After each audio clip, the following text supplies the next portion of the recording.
Olá, está começando o Segurança em Foco, o programa da TV Mar, canal 25 da NET, que analisa a segurança pública e privada de Alagoas, do Brasil e do mundo. Hoje iremos entrevistar o delegado de Polícia Federal, Políbio Brandão, e o advogado criminalista Leonardo Moraes. Com eles, iremos discutir a recente decisão do Supremo Tribunal Federal sobre o cumprimento da prisão após condenação em segunda instância. Decisão que dividiu o próprio tribunal. E se ainda sobrar algum tempo dessa discussão, iremos também comentar o caso de possível ocorrência de crime de obstrução de justiça nas investigações sobre o homicídio da vereadora Marielle Franco e seu motorista Anderson Gomes.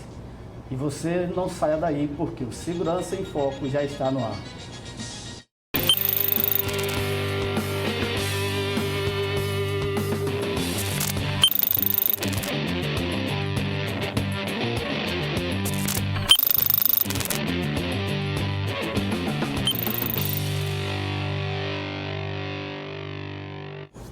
O Segurança em Foco está começando, o programa que é transmitido ao vivo pelo canal 25 da NET, pelo portal Gazeta Web e pelas nossas redes sociais. Como dissemos, nossos convidados de hoje são o delegado de Polícia Federal, Políbio Brandão, e o advogado criminalista Leonardo de Moraes. Com eles, iremos discutir a recente decisão do Supremo Tribunal Federal sobre o cumprimento da pena após condenação em segunda instância. Bom dia, doutor Leonardo. Bom dia, doutor Políbio. Bom dia, doutor. Vamos começar com a posição divergente. Doutor Políbio, o que é que o senhor achou da decisão do Supremo Tribunal Federal? Posição minoritária hoje. Minoritária. Né? Até ontem não era majoritária, né? Hoje é posição minoritária. Bom dia. Eu fui acordado hoje com uma desesperança terrível, porque eu percebi como, de certa forma, as coisas funcionam nesse país, de uma maneira casuística, né? E entender que muitas informações que foram veiculadas quando houve a decisão em 2016, que a finalidade era única e exclusivamente atingir alvos específicos que precisavam ser presos, entre eles o ex-presidente da República. Essa tese ganha muito mais força hoje, porque a prisão em segunda instância já cumpriu o seu desiderato, né? E isso muitas pessoas, muitos estudiosos disseram, vários professores disseram, não, isso aí só tem uma finalidade, que é tirar do jogo político um candidato mais forte, que era o líder das pesquisas. Essa é, hoje, uma tese que me é muito interessante, precisa ser pesquisada, inclusive, ser objeto de discussão no meio acadêmico, no meio jurídico, né? Porque não havia, efetivamente, nenhuma necessidade do Supremo rever essa decisão nesse momento. Muito embora você tenha teses, né? Eu vou dizer aí, mais puristas, no sentido de que, olha, mas é uma inconstitucionalidade terrível, porque nós estamos executando pena, não há condenação em trânsito em julgado, né?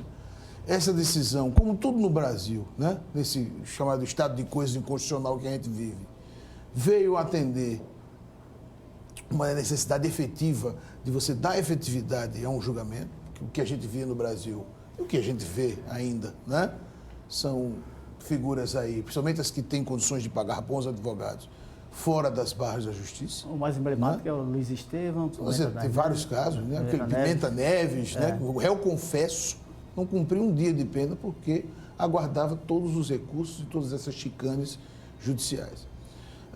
Existe uma solução, né? E no julgamento o próprio ministro Toffoli, né, no seu voto de Minerva, considerando o nível de divisão em que há a corte e o anseio, né, e uma certa desilusão por essa decisão, disse, olha, fica aí a responsabilidade do Congresso Nacional, se quiser legislar, né, naturalmente por meio de PEC.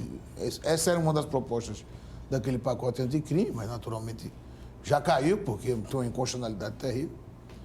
Por meio de proposta de emenda constitucional, conseguir, né, essa nova mudança, e isso causa uma insegurança jurídica tremenda, né? Começam a fomentar essas teorias, né, que são conspiratórias, mas não tem dúvida mais da possibilidade dessa teoria, né? Que o Supremo mudou, permitiu a prisão em segunda instância, conseguimos tirar do cenário algumas figuras, né? E agora que o objetivo já foi cumprido, agora só pode prender depois do trânsito em julgado. Doutor Leonardo. Bom dia, doutor Flávio, bom dia, Políbio, né? Estamos aí num evento na OAB, na quarta-feira à noite, né, com pesquisadores e, claro, trazendo sempre a posição da Polícia Judiciária, que é importante que a gente tenha sempre em um debate as opiniões de várias instituições, né, sobretudo da Polícia Judiciária, que atua normalmente logo assim que o fato é praticado, né, assim que a investigação se inicia, acaba então a investigação. Então é interessante que a gente ouça sempre as posições do Judiciário, do Ministério Público, da Advocacia e também da Polícia Judiciária. Ao contrário do que diz o Dr. Políbio, eu vejo que justamente o contrário, ou seja, que a esperança renasceu. Eu não estou aqui a fazer um juízo político, mas um juízo jurídico. A minha formação é jurídica, claro, eu acompanho os grupos, etc., mas na decisão que foi tomada ontem, ela foi baseada estritamente no texto constitucional. A função do Supremo Tribunal Federal, como órgão do Poder Judiciário, é ser o guardião da Constituição, é ser o garantidor principal dos direitos e garantias fundamentais.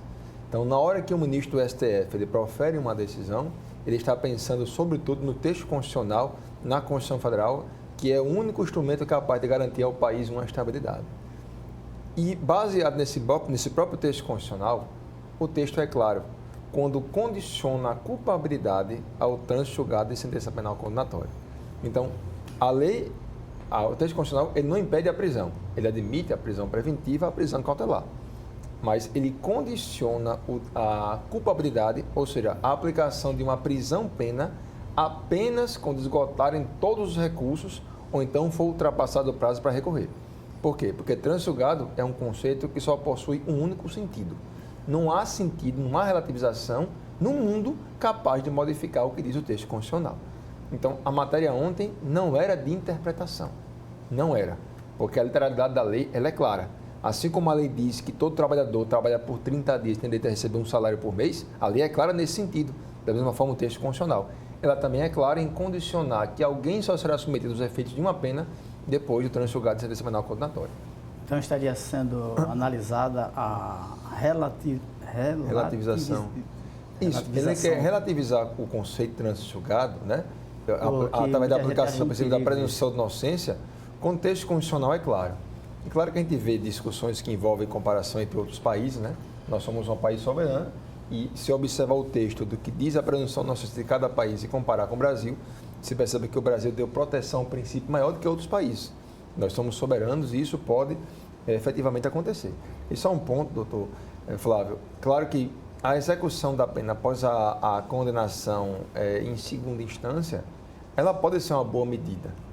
O que eu defendo não é que ela seja inaplicável. O que eu digo é que ela não pode ser aplicada por decisão do Poder Judiciário. O texto constitucional é claro quando diz as expressões que eu acabei de falar recentemente. E o caminho para que se possa admitir a execução antecipada da pena é o único e exclusivo através do Congresso Nacional. Ou seja, através da proposta de emenda constitucional, onde o Poder Legislativo Constituinte modifica o seu entendimento interior, claro, baseado no próprio clamor social, daí sim, modificando o texto constitucional, poderia aplicar ao Supremo Tribunal Federal a nova determinação da Constituição Federal. Mas com o texto constitucional que existe hoje, é absolutamente impossível você chegar e tentar modificar o que diz o texto claramente, porque isso não seria interpretação, isso seria, na verdade, um arbítrio. O senhor acredita que os operadores do direito estariam relativizando esse fundamento? Olha, é uma teoria, né? É um dos fundamentos de quem não defende a prisão em segunda instância. Eu acho que entre os preceitos, né, o que vige na área processual é o princípio do duplo grau de jurisdição. Você cumprindo o duplo grau de jurisdição, né, você aguarda julgamentos em recursos especiais ou outros recursos, mas com o trânsito em julgado em segunda instância, né, você teria cumprido efetivamente o princípio do duplo grau de jurisdição e já haveria possibilidade de execução provisória dessa pena. Concordo com o professor Leonardo no sentido de que há necessidade de uma mudança legislativa, né? E eu acho que esse seria o caminho agora. Naturalmente, isso deve ser feito através de um engajamento, né? Que o Brasil não tem essa tradição, né? Ninguém lembra nem quem votou na eleição passada. Se você perguntar quem foi seu deputado federal, o cara vai dizer, Pergunta difícil. quem foi o seu senador que o senhor votou? Não lembro. Se você não lembra, você não vai poder cobrá-lo agora, né?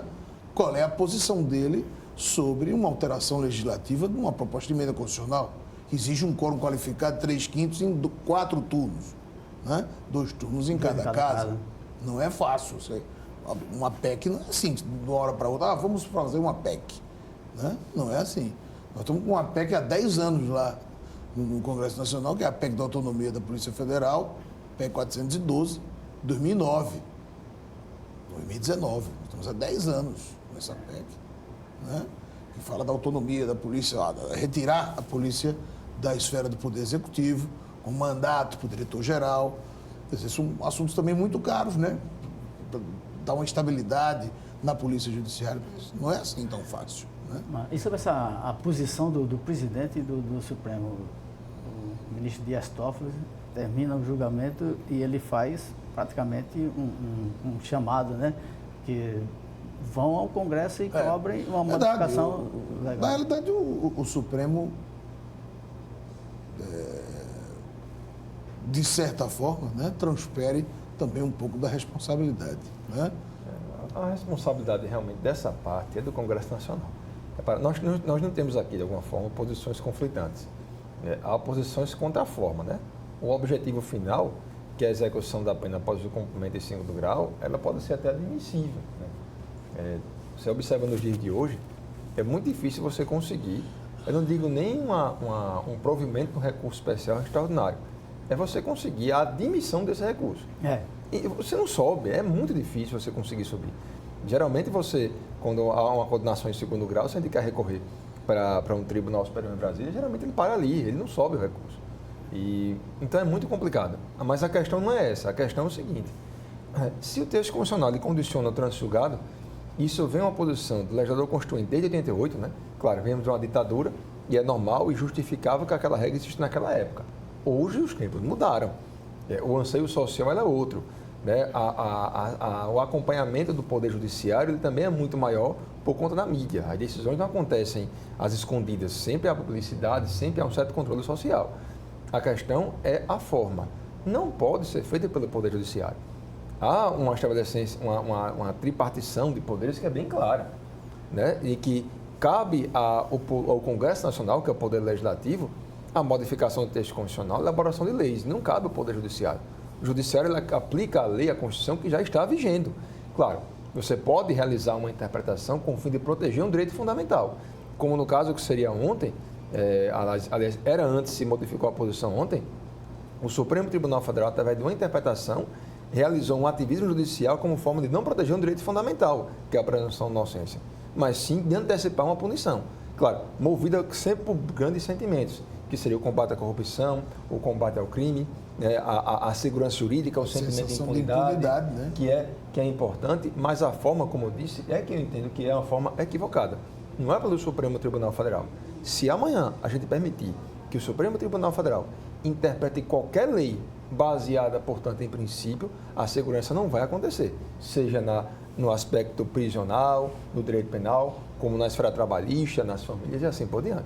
Então, esse ativismo deve ser combatido, a meu ver, no sentido de quê? De preservar a separação dos poderes e dizer que quem cabe modificar o texto constitucional é o Congresso Nacional e não o STF. Vamos analisar aqui os argumentos de quem foi favorável à decisão e de quem foi contrário à decisão, apesar de que todos temos que aceitá-las. Há um fato, possivelmente fato, de que um terço das decisões de 2º grau são modificadas no 3º e 4º grau. Isso é um fato? Mas esse número acho que é um número muito alto. Muito alto, 33% das decisões. É muito alto. Esse percentual de revisão, um terço. Um terço das decisões. Um terço é 33,3%, né? É. Não, acho que é um número muito equivocado aí. Essa questão dos números, às vezes, pode ser facilmente manipulada. Número... Eu vi o Luiz Roberto Barroso apresentou uns números que eu fico sem entender. Aí cada um apresenta um número diferente. Seria interessante que cada ministro tivesse uma única fonte, né? Confiável. Então, a mesma o mesmo método de verificação, né? Porque se há divergência entre eles mesmos, nem a gente consegue mais confiar. Basta uma inteligência artificial analisar as decisões do próprio, essas próprias decisões. E seria uma coisa bastante... A grande problemática é que, como as pessoas analisam, né? É que quando se efetivamente quer, né? O Supremo tem atuado de forma ativista e ninguém efetivamente reclama. Né? Isso vem acontecendo nos últimos anos. Por exemplo, com as situações de autorização de aborto em fetos anencéfalos. Agora, a decisão do aborto até a 12ª semana, até a 12ª semana da gravidez, não seria aborto, porque é assim nos outros países. Então, a decisão, inclusive, de relatoria do ministro Barroso, salvo engano. Geralmente é ele que faz essas decisões. Mas... Então, quando o STF quer, ele atua, né? Vocifera e, de certa forma, legisla. Né? Aconteceu também recentemente com a criminalização da homofobia. Ali, uma situação muito grave, né? Uma criminalização muito, embora não estou defendendo naturalmente que não haja regulamentação para esse fato, mas é também competência do Congresso Nacional fazê-lo. E o Supremo Tribunal fez uma interpretação ali, ficou um samba do crioulo doido, porque tem implicações inclusive cíveis, né?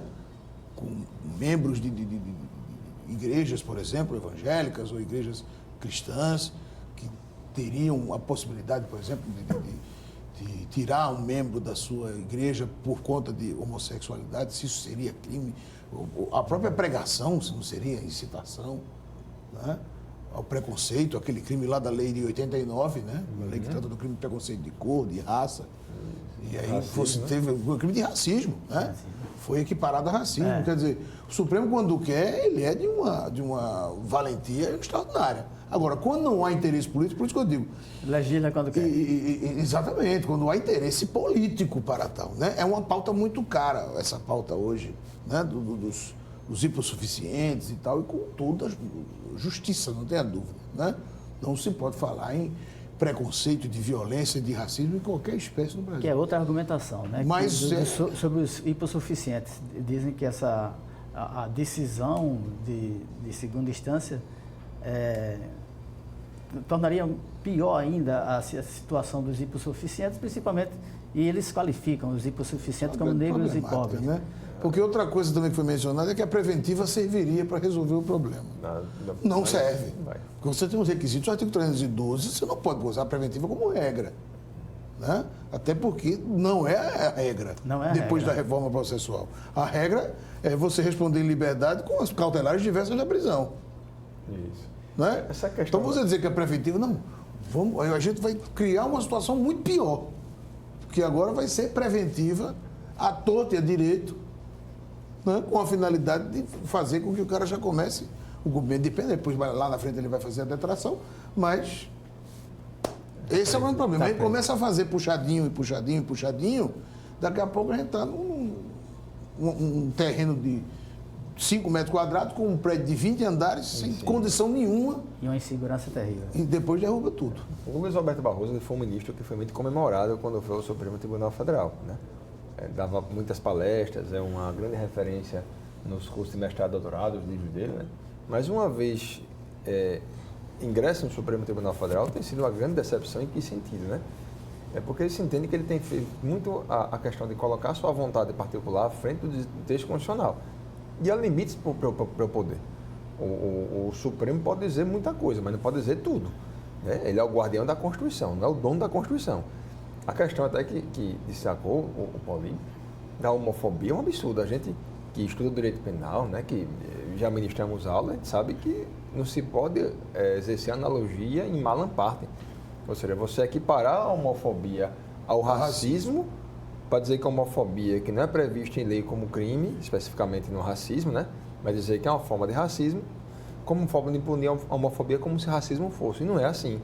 Você equiparou a casos diferentes, né? Aplicando uma regra do direito penal, que é uma ameaça de uma prisão, fazendo analogia contra o réu. Né? Você viola o próprio conceito de legalidade, a garantia fundamental, que a legalidade é um direito fundamental de qualquer pessoa. Artigo Então, 1º. é difícil.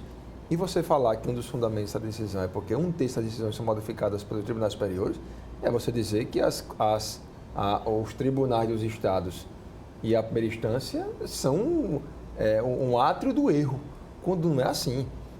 A modificação em tribunal superior ela é mínima.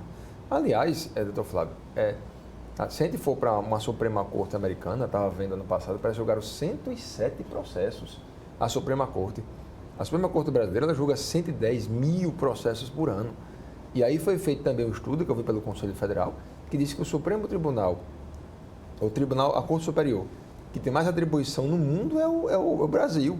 Então, o Supremo Tribunal Federal do Brasil é o Supremo mais supremo do mundo, que julga casos de, como já aconteceu, furto de queijo do reino.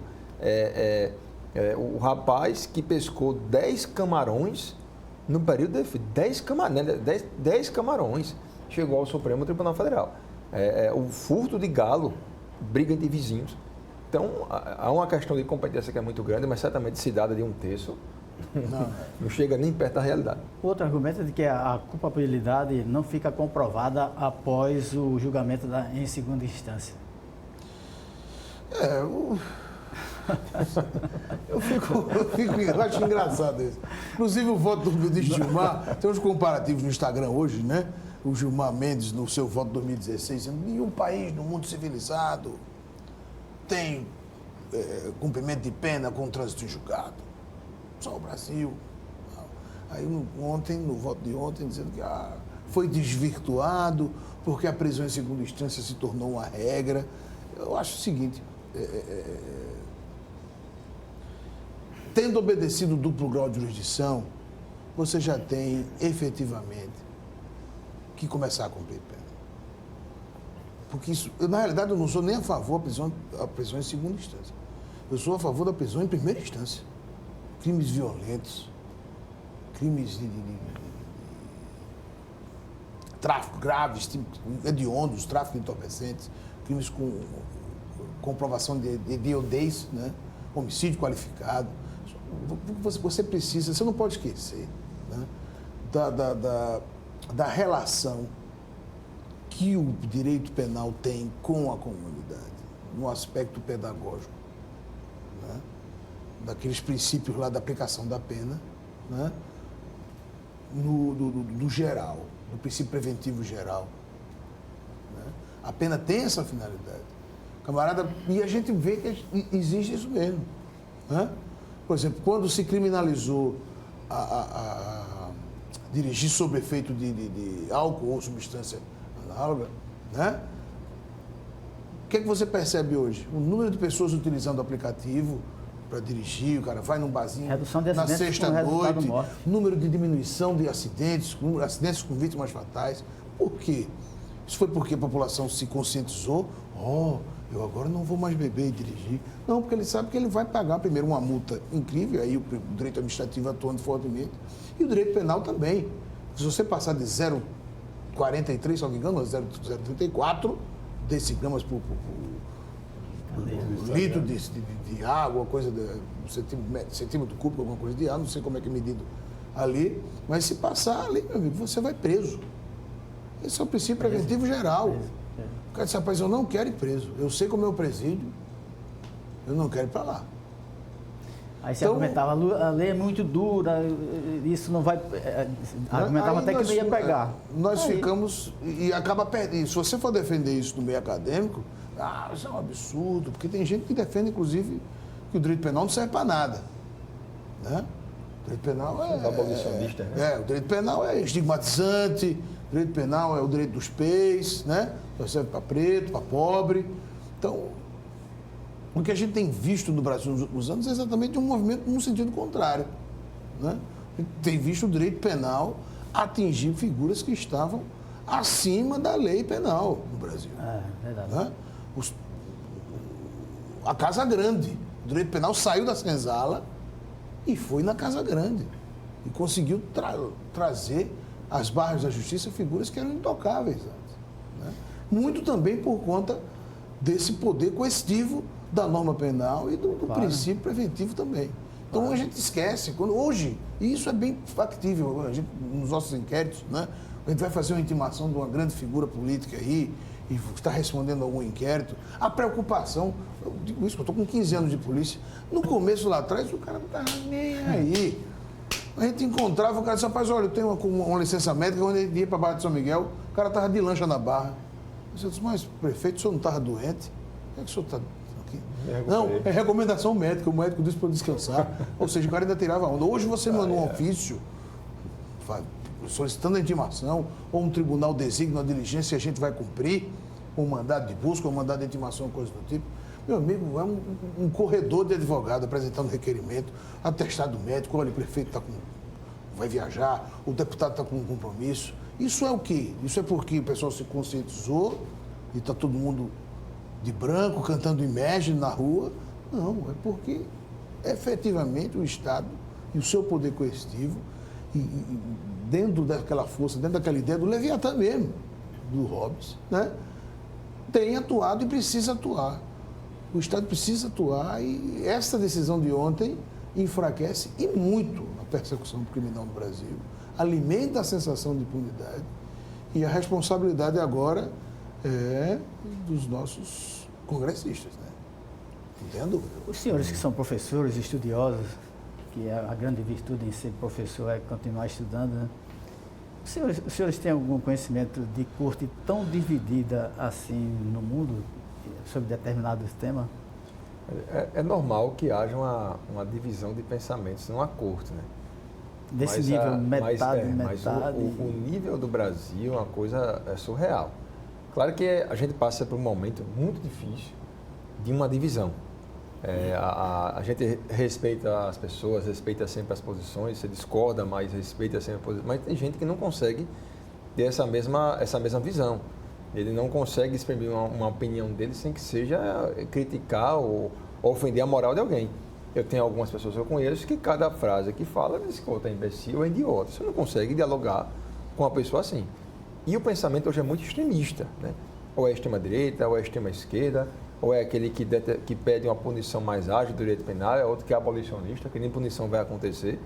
Eu acho que sempre aquela questão da aristotélica de que a razão está no meio, ela seria muito mais ideal hoje, né?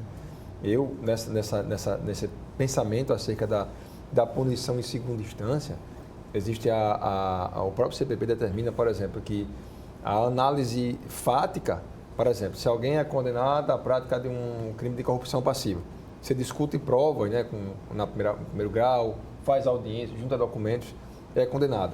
Em segundo grau, você pode rediscutir essa mesma matéria. Para o segundo grau, se for em tribunal superior, você não consegue mais discutir provas. Você discute se houve violação à lei federal ou violação à norma constitucional. Então é muito difícil. Se um processo transcorrer de forma normal, né, com o devido processo legal, não vai haver essa modificação. Eu discordo um pouco do Políbio em relação a uma condenação já em primeira instância, porque isso parte não para um aspecto jurídico, mas para um aspecto que envolve a sociologia, a neurociência, a psicologia, e sabe que todo ser humano pode falhar, né? E é normal que você tenha o direito a ter uma revisão de um julgamento, né, para confirmar se a decisão está correta, ou então para modificar se ela está errada, né? Somos seres humanos passíveis de erros e é normal que haja um recurso. E lembrando que aquela discussão que envolve quem tem o foro prerrogativo de função não tem direito não, a duplo grau não. Se condenou, já está condenado, não tem mais como recorrer. Então, basicamente isso que eu penso dessa possibilidade de haver um recurso. E também das cortes superiores, em que essa divisão no Brasil eu acho que é muito grande. Mas entenda também, por fim, essa questão na posição do pensamento de Gilmar Mendes. Eu não estou aqui a defendê-lo, nunca fui para um churrasco com ele, nem um café. Eu digo, juridicamente ele tem posições que são muito interessantes do ponto de vista constitucional, mas ele tem uma crítica que é muito grande, porque a mesma posição que ele toma muitas vezes para alguém que tem um grande poder econômico não é a mesma que ele toma para aquele que é pobre, né? Isso é diferente. Alguns têm um problema que envolve um aspecto de arrogância, prepotência, como aconteceu agora com a advogada, que foi sustentar e falou, acho que 1 ou 2 vezes a palavra você, foi repreendido no meio da fala. Eu acho que até a liturgia, ela determina que se fale senhor, de excelência, o tratamento que vai e volta. Mas pelo menos espere a pessoa falar, doutora, chamava atenção, acho que nem precisava chamar atenção. Mas se ele tem essa vontade de falar alguma coisa, que não interrompesse durante a fala dela. 2 vezes. Mas eu entendo, aí voltando ao Gilmar Mendes, eu entendo assim que haja uma modificação da posição dele. As investigações aconteceram, as responsáveis, as ações penais foram oferecidas, a Justiça fez o seu trabalho na condução do processo, sem interesse em condenar ou absolver, mas condenou quem tinha provas, absolveu quem não tinha provas, mas muitos abusos foram praticados. E aí eu acho que foi o motivo da modificação da sua posição. O Brasil fica na contramão do mundo com essa decisão, doutor Paulino? Quando foi veiculado aí, né, mostraram vários países do mundo moderno, né, inclusive o voto do ministro Gilmar em 2016 foi nesse sentido, né, que as democracias hoje do mundo não aguardam um trânsito em julgado para início de cumprimento de pena. Né. O projeto pacote anticrime, inclusive, do ministro Moro, eu acho que uma das poucas normas que estão lá para ser discutidas, naturalmente, né, no anteprojeto, é a possibilidade da execução já da pena de multa, também provisória. Né? Não só da pena privativa de liberdade, mas a execução da pena de multa já, a partir também do trânsito julgado de segunda instância. Eu acho que a gente perde. Hoje, na minha ótica, a gente amanheceu derrotado. O sistema de persecução criminal perdeu por conta dessa mudança e por conta da repercussão negativa dessa decisão e do sentimento de desesperança que se traz, né, e de o fomento a todas essas teorias conspiratórias que eu comentei aqui no começo. Né?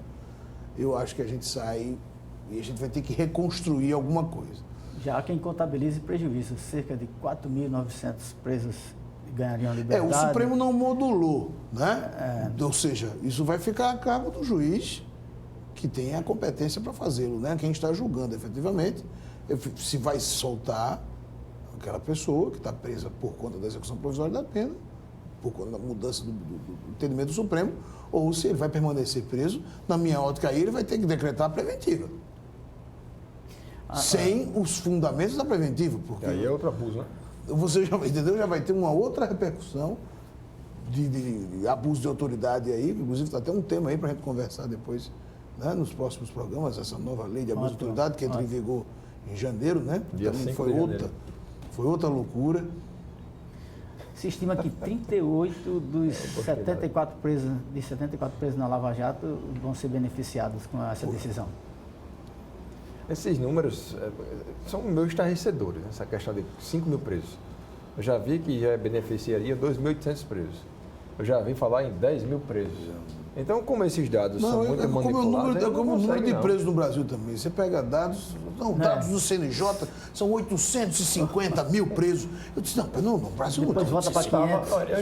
Eu estava na 850 mil pessoas dentro do penitenciário, a gente não tem. Acompanhando a discussão sobre o sistema unificado da execução penal, isso não são 750 mil presos, são menos presos. Aí você vê para outra pesquisa, essa contabilidade é feita se levar em consideração as pessoas que se encontram presas em delegacia de polícia. Ou seja, o número é maior. Então, cada dado que é informado, inclusive aquele que é passado pelo CNJ, não significa um dado oficial, não. Porque há situações e com marcas que não passam esses dados para o CNJ e nem tampouco ele atualiza. O número pode ser maior, que eu acho que é maior, como pode ser menor. A gente não tem essa segurança. Nós já vivemos um caos de prisões provisórias. Do Leonardo, que é advogado criminalista, sabe disso melhor do que eu, né? Principalmente no estado de Alagoas, nós temos 60% da população carcerária de Alagoas é composta de presos provisórios. Isso é uma Ou seja, você não tem nenhum julgamento de primeira instância ainda. 3, 4, 5 anos preso. Já cumpriu a pena 2 vezes. Se você for analisar a questão da progressão do regime, de 1/6, se não foi hediondo, né?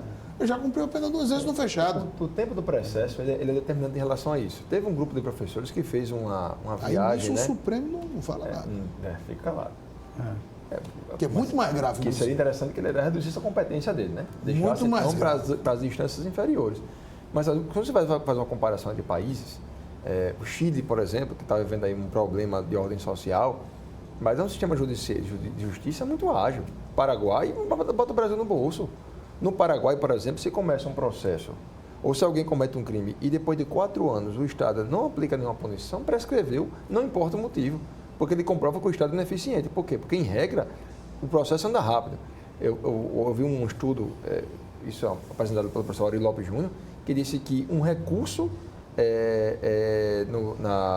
no tribunal, não sei qual nome especificamente, mas de Santiago, no Chile, demora para ser julgado cerca, em média, de 11 dias para julgar um recurso. E nós fizemos aqui, nós temos no Brasil, segundo o ministro Dias Toffoli, que são 3 anos e meio para julgar um processo em primeiro grau. Agora vamos analisar a demanda que chega para eles, né? Isso, a diferença é essa. Do ponto de vista social, nós estamos aqui em frangalhos. Em países desenvolvidos, o uso do habeas corpus ele é pequeno, por quê?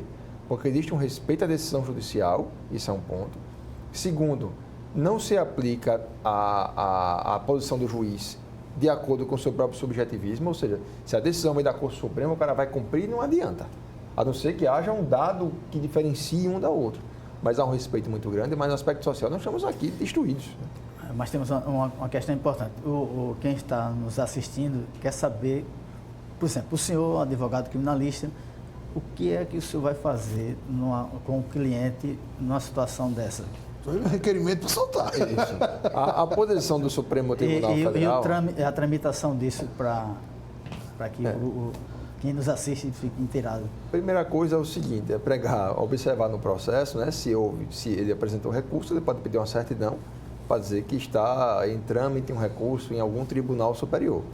Com base nessa prova de que o processo ainda está em curso, não está julgado ainda, pega a cópia da decisão do Supremo Tribunal Federal, junta as duas, faz um requerimento e vai para o juiz da execução penal. É necessária ainda a publicação do acordo? Ele deve sim determinar a liberdade. Porque, olha, a posição do Supremo Tribunal Federal, ela foi modificada. Ele mudou a posição dele para dizer que não se admite a execução provisória da pena. Então, qualquer decisão baseada no pensamento anterior do Supremo Tribunal Federal, a prisão deve ser revogada de forma imediata. Claro que depende sempre do requerimento do advogado. Então, juntando a comprovação de que há um processo de andamento com a decisão do Supremo Tribunal Federal, provoca ou o juiz da execução penal, quem tem prerrogativa de função provoca o tribunal respectivo, né, que certamente vai conseguir a liberdade. O Sérgio Cabral vai poder comer o camarão dele tranquilamente agora. Sérgio Cabral... Não tem trânsito, não. Sérgio Cabral vai poder comer o camarão dele tranquilamente. Mas Sérgio Cabral tem muita prisão preventiva decretada. O Sérgio Cabral não sai mais. Não sai razão na prisão preventiva. Sérgio Cabral parece que tem 27 processos. E tem um juiz que decreta a prisão preventiva. Revogar é muito difícil. Tem que sair todo mundo. Tem que sair, não é só para sair o Lula, não. Mas olha, a gente tem que sair geral. A gente tem aquela impressão de que todo mundo vai ficar... Não é assim, não. Vai sair aqueles que têm a prisão decretada em razão da execução provisória da pena. Todos aqueles que se encontram presos preventivamente permanecem presos, que é a grande maioria, que corresponde a 60%. Então, o número de presos permanece o mesmo. Agora, alguns realmente são afetados com isso. Agora, muitos são pobres, muitos são ricos também, e a gente acaba com aquela história de que só quem vai para o Tribunal Superior é pobre, é rico também. Não é assim, não. Eu vi a informação de alguns jornais de semana, inclusive compartilhada pela Defensoria Pública aqui em Alagoas, para dizer que os recursos ao Tribunal Superior da Defensoria Pública correspondem a mais de 50% de recursos que entregam aos tribunais superiores. Verdade. Então, os pobres chegam-se ao STJ e STF, né? Não é somente os ricos. Sim, era um argumento de que só quem chegava lá era quem... Eram os ricos. Porque só observa grandes figuras, os grandes políticos, que não é o caso, industriais. Que não se sustenta. Não é assim, a grande esmagadora maioria não tem essa contratação com alguém com essa condição financeira, mas a Defensoria Pública tem feito seu trabalho. Doutor Políbio, vai existir um prejuízo para as colaborações premiadas? Não tenho dúvida, né? Não tenho dúvida.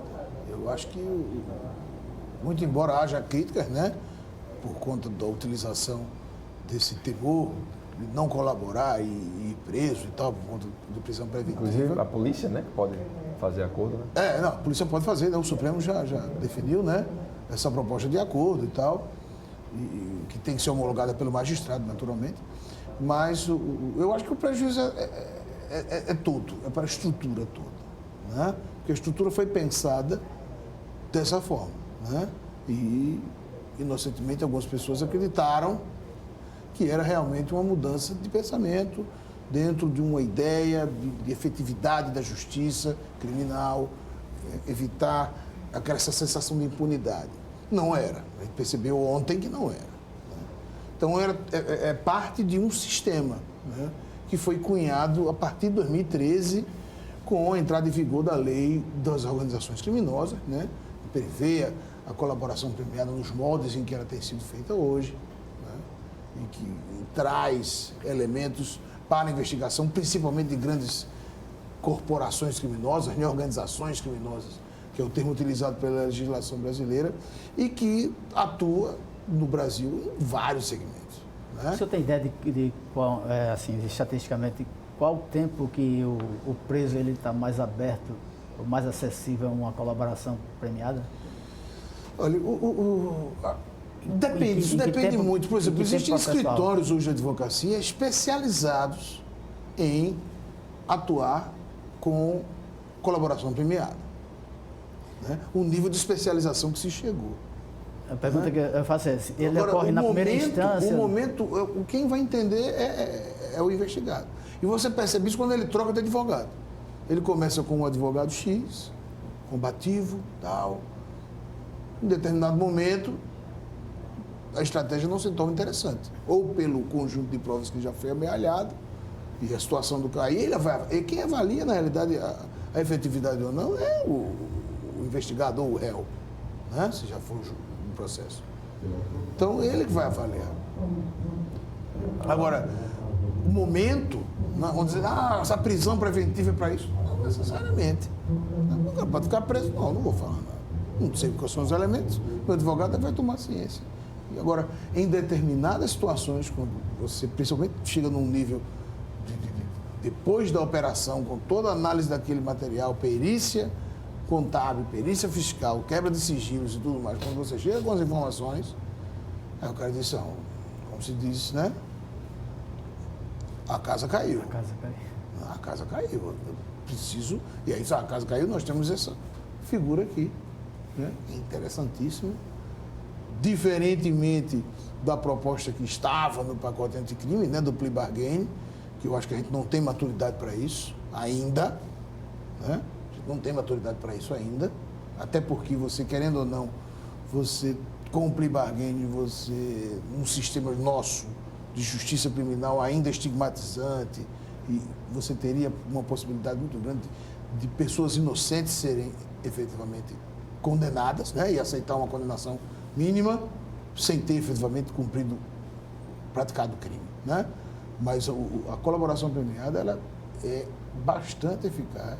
A Operação Lava Jato, a Operação Zelotes aí, comprovando isso, e as operações locais aqui também, né? A delação do Palocci, a colaboração do Palocci é logo depois das condenações, né? Já de segunda instância. Palocci. Palocci é até um caso interessante, que ele tinha um grande advogado na sua defesa, que era o José Roberto Batocchi.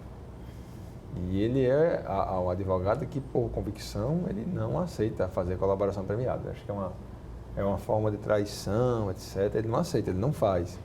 E aí ele teve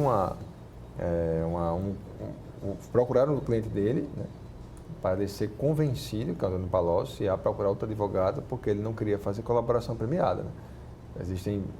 Isso também já foi feito, para mim, um grande caso de violação do dever funcional, porque é ele que vai decidir se faz ou não. Não pode você afetar a voluntariedade até esse ponto, né? De estragar uma estratégia feita por um colega advogado. Doutor Leonardo, desculpe interromper, mas o senhor acredita que nesse possível efeito colateral de avalanches de prisão preventiva?